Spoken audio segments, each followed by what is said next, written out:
சட்டமன்ற தேர்தலும் பாராளுமன்ற தேர்தலும் வந்துருச்சுன்னா அரசியல் கட்சிகள் வேட்பாளர்களை எவ்வாறு தேர்ந்தெடுக்கின்றனர் என்ற விவாதம் தொடங்கி அவர்கள் வெற்றி பெற்ற பிறகு துறைகள் ஒதுக்கப்பட்டதும் அந்த துறைகள்ல வருமான வாய்ப்புகள் என்ன என்பது வரை பல விஷயங்கள் பேசப்படுது. ஆனா தேர்ந்தெடுக்கப்பட்ட எம்எல்ஏக்களின் அதிகாரப்பூர்வ சம்பளம் குறித்து பெரிதா பேசப்படுவது கிடையாது. அது என்ன என்பதை பற்றி எம் தொலைக்காட்சி வழங்கும் சிறப்பு செய்தியில விரிவாக பார்க்கலாம். சம்பளம் மட்டும்தானா அவர்களுக்கு வருமானம் என்ற கேள்வியும் பொதுமக்களிடம் எழுவது இயல்புதான். ஊழல், லஞ்சம் போன்ற குற்றச்சாட்டுகள் குறித்து பலர் பேசிக்கொண்டே இருந்துட்டு தான் இருக்காங்க. இருந்தாலும் வரி செலுத்தும் குடிமக்களாக நமது பணத்திலிருந்து அவர்களுக்கு வழங்கப்படும் சம்பளம் மட்டும் இல்லாம ஓய்வூதியம் பற்றி தெரிந்து கொள்வது நம்மளுடைய உரிமைதான். இந்தியாவை பொறுத்தவரை அனைத்து மாநிலங்களிலும் எம்எல்ஏக்கள் ஒரே மாதிரியான ஊதியம் பெறுவது கிடையாது. அந்தந்த மாநிலங்களின் பொருளாதார நிலை, வளர்ச்சி அளவு, அரசின் வருவாய் திறன், எம்எல்ஏக்களின் எண்ணிக்கை போன்ற பல காரணங்களின் அடிப்படையில அவர்களின் சம்பளம் மாநிலத்திற்கு மாநிலம் மாறுபட்டுட்டே தான் இருக்கும்.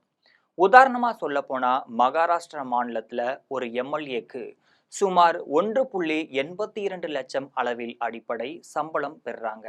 ஆனா பஞ்சாப் மாநிலத்துல ஒரு எம்எல்ஏவின் அடிப்படை சம்பளம் வெறும் 25,000 மட்டுமே.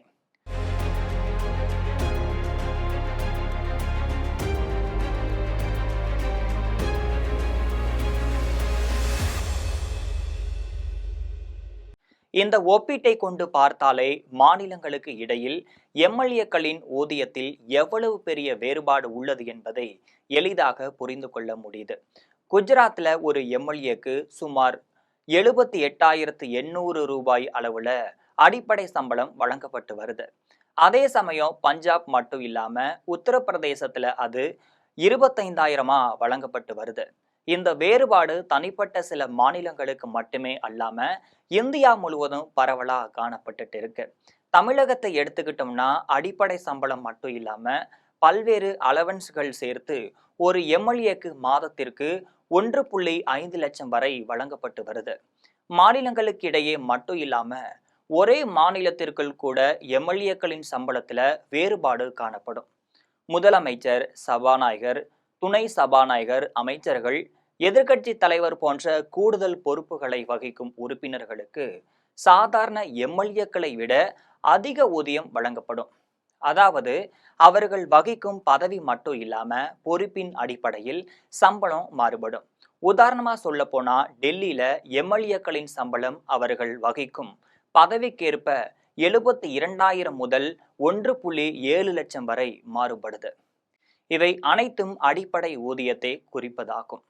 ஆனால் ஒரு அரசு ஊழியர்களுக்கு பல்வேறு அலவன்ஸ்கள் வழங்கப்படுவது போலவே எம்எல்ஏக்களுக்கும் அகவிலைப்படி தொகுதி அலவன்ஸ், அலுவலக செலவுகளுக்கான படி, தொலைபேசி பயன்பாட்டிற்கான தொகை, கணினி பயன்பாட்டுக்கான செலவு போன்ற பல்வேறு சலுகைகள் வழங்கப்படுது. இதற்கு மேலாக அவர்கள் கலந்து கொள்ளும் கூட்டங்கள் மட்டும் இல்லாம அதிகாரப்பூர்வ பணிகளுக்காக தினப்படி என்று தனித்தனியா வழங்கப்படுது. உதாரணமா சொல்ல போனா மகாராஷ்டிர மாநிலத்தில் அடிப்படை ஊதியம் ரூபாய் 1,82,000. அது தவிர்த்து அகவிலைப்படி ரூபாய் 51,000, தினப்படி நாளொன்றுக்கு ரூபாய் 2,000, தொலைபேசிக்கென ரூபாய் 8,000 என மற்ற சலுகைகள் எல்லாம் சேர்த்து கிட்டத்தட்ட ரூபாய் 2,5 லட்சத்தை தொடுகிறது. எல்லா மாநிலங்களிலும் இதுதான் நிலைமையா இருந்துட்டு இருக்கு. சரி, இப்போது விஜய் முதல்வராக இருக்காரு. அவர் மாதம் மாதம் வாங்க போகிற சம்பளம் என்ன தெரியுமா? தாவேகா கட்சியை துவங்கியதுக்கு அப்புறமா பல்வேறு மேடைகள்ல விஜய் பேசும்போது திரைத்துறையில் உச்சத்தில் இருக்கும்போது அதை விட்டு மக்களுக்காக அரசியலுக்கு வந்திருப்பதா பேசி வந்தாரு. அவர் முதல்வராக பதவியேற்க உள்ள நிலையில அவருக்கு கிடைக்க போகும் ஊதியம், பிற சலுகைகள் குறித்து கேள்விகள் எழுந்திருக்கு. விஜய் ஏற்கனவே தனது கடைசி படம் ஜனநாயகன் என்று அறிவிச்சிருந்தாரு. இந்த கூற்று உண்மையாக இருக்கும் நிலையில இனி சினிமா மூலமா அவருக்கு வருவாய் இருக்காது. இதைதான் அவர் பல்வேறு மேடை நிகழ்ச்சிகளிலும் கட்சி நிகழ்ச்சிகளிலும் பல முறை பேசியிருக்காரு. தொழிலின் உச்சத்தை விட்டுவிட்டு வருகிறேன், வசதியான வாழ்க்கையை உதறிவிட்டு உங்களுக்காக வந்திருக்கிறேன்னு பரப்புரை நிகழ்ச்சியில விஜய் அவர்கள் பேசியிருந்தாரு. அதே போன்று விஜய் சட்டமன்ற தேர்தலில் போட்டியிடுவதற்கான வேட்பு மனுவில் தாக்கல் செய்த சொத்து விவரங்கள் தனது பெயர்ல ரூபாய் 404.58 கோடிக்கு அசையும் சொத்துக்கள் இருப்பதாகவும், அசையா சொத்துக்களின் நடப்பு சந்தை மதிப்பு ரூபாய் 115.13 கோடி எனவும் தெரிவிக்கப்பட்டிருந்துச்சு. வெளியில ரூபாய் 76 கோடிக்கு கடன் கொடுத்து இருப்பதாகவும் விஜய் தனது வேட்பு மனுவில் பதிவும் செஞ்சிருந்தாரு. சினிமா மூலம் இவ்வளவு நாள் பணம் ஈட்டி வந்த விஜய் இனி முதலமைச்சராக சுமார் 2,05,000 மட்டுமே மாத வருமானம் பெறுவார் என்றாலும் இந்த பதவிக்கென பல்வேறு சலுகைகள் இருக்கு. தமிழக முதல்வருக்கு பதவிகள் உட்பட மாதாந்திர ஊதியமாக சுமார் 2,05,000 வழங்கப்படுவதா 2024ஆம் ஆண்டு திருத்தப்பட்ட அரசாணை குறிப்பிடுகிறது. இவை தவிர்த்து அரசு குடியிருப்பு, முதல்வருக்கான குண்டு துளைக்காத சிறப்பு வாகனங்கள், இஜட்+ பாதுகாப்பு, குடும்ப மருத்துவ காப்பீடு, தொலைத்தொடர்பு வசதிகள், பயண வசதிகள், வீட்டிலும் அலுவலகத்திலும் பணியாற்றுவதற்கான பணியாளர்கள் மட்டும் இல்லாம அவர்களுக்கான ஊதிய செலவுகளை தமிழக அரசே ஏற்குதான். இவற்றோடு முதல்வருக்கு தனி ஹெலிகாப்டர் வழங்குவதுடன் விமான பயண செலவுகளையும் அரசே செலுத்துதான்.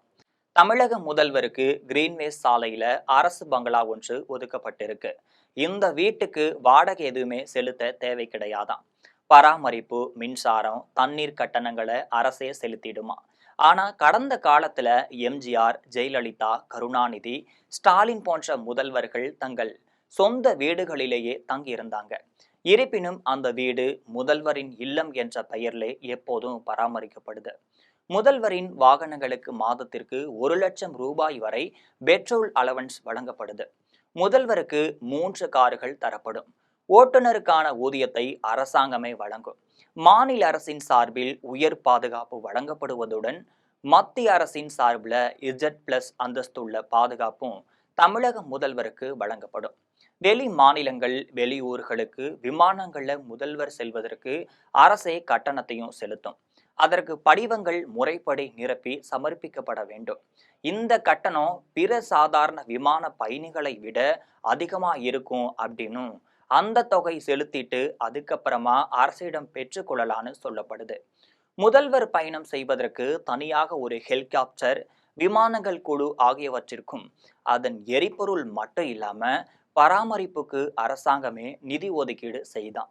தனியாருக்கு சொந்தமான அந்த ஹெலிகாப்டருக்கு தமிழக அரசை மாதாந்திர வாடகை செலுத்துதான். அந்த ஹெலிகாப்டர்ல 8 பேர் வரை பயணம் செய்ய முடியுமா. முதல்வர் மட்டும் இல்லாம அவருடைய குடும்பத்தினருக்கு விரிவான மருத்துவ காப்பீடும் தனியா வழங்கப்பட இருக்கு.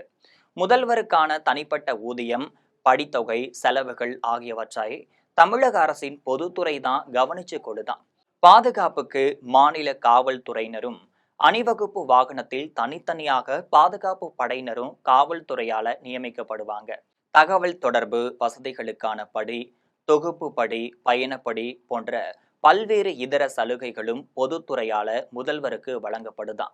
நடிகர் விஜய் ஒரு திரைப்படத்தில் நடிக்க 250 கோடி வரை சம்பளம் பெறுவதா சொல்லப்படுது. அவர் வருடத்திற்கு 2 படங்கள்ல நடிச்சாலே மொத்தம் 500 கோடி வருமானம் ஈட்ட முடியும். ஆனா அவர் முதலமைச்சராக பொறுப்பேற்றால் அவருக்கு கிடைக்கக்கூடிய மாதாந்திர சம்பளம் 2,05,000 மட்டும்தான். இதனை ஆண்டிற்கு கணக்கிட்டால் மொத்தம் 24,60,000 மட்டுமே கிடைக்கும். இந்த ஒப்பீடு திரைத்துறையில் கிடைக்கும் வருமானத்திற்கும் அரசியல் பதவியின் அதிகாரப்பூர்வ ஊதியத்திற்கும் இடையிலான பெரும் வித்தியாசத்தை தெளிவாக வெளிப்படுத்தி இருக்கு. இது போன்ற நிறைய அரசியல் செய்திகளை தினந்தோறும் தெரிந்து கொள்ள ஜெம் தொலைக்காட்சியுடன் எப்பொழுதும் இணைப்பில் இருங்கள்.